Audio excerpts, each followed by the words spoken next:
Le thème de mon message ce matin, c'est illégal. Je porte plainte à la cour céleste. L'un des noms de Dieu, c'est Jéhovah Tsidkenu, qui veut dire l'Éternel est notre justice. C'est un Dieu de justice. Et le diable semble bien connaître que Dieu est un Dieu de justice. C'est pour ça qu'il a exploité ce côté de Dieu. Et tous les jours, la Bible dit continuellement, jour et nuit, le diable se présentait devant Dieu pour accuser les frères. Souvent, certaines personnes croient que Dieu peut librement tout faire dans leur vie. C'est vrai, Dieu peut tout faire dans un sens, mais dans un autre, non. Parce que Dieu est tellement juste qu'il ne va jamais surpasser sa propre parole. Illégal veut dire est contraire à la légalité. Ou alors est contraire aux lois qui sont établies. Voilà, donc quand quelque chose est contraire à la loi, c'est illégal. Quand quelque chose est contraire à la parole de Dieu, puisque dans le royaume de Dieu, la loi de Dieu c'est sa parole. Quand c'est contraire à la parole de Dieu, c'est illégal.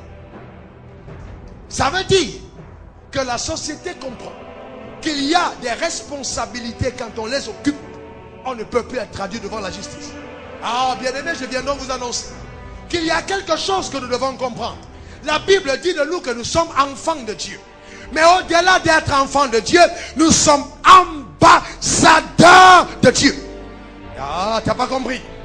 Ça veut dire que selon la fonction que tu occupes dans le royaume, il est impossible aujourd'hui pour le diable de te traduire en justice. Vous avez d'abord, comme procureur de la République, veillant à l'application stricte des lois dans le royaume de Dieu, Monsieur le Saint-Esprit.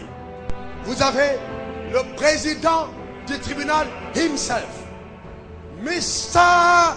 de Fada, le Père de l'univers, le créateur de la terre. Ce jour-là, quand on a demandé, faites entrer l'accusé, à ma grande surprise, c'est Monsieur le Diable qui était à la barre.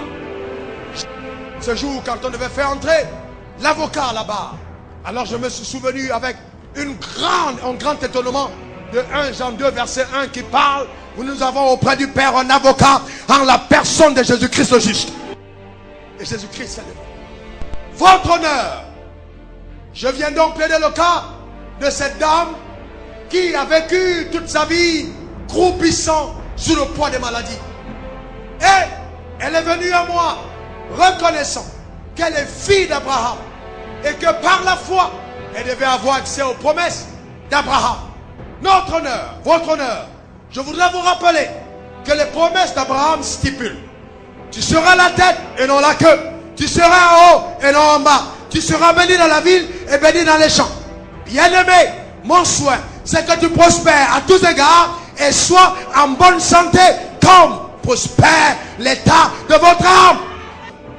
Et tout de suite, l'avocat de la défense, au niveau du conseil de Lucifer, s'est levé.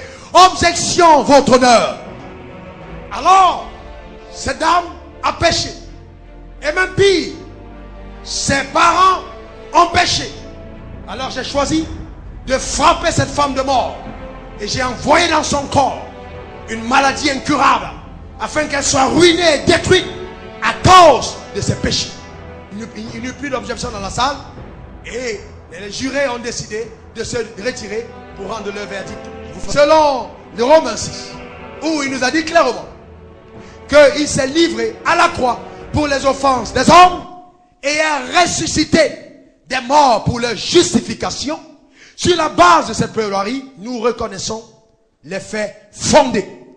Et par conséquent, nous condamnons à jamais et à perpétuité Lucifer et toute sa cohorte des démons qui sont reconnus, s'il vous plaît, s'ils sont dans la salle, qui sont reconnus coupables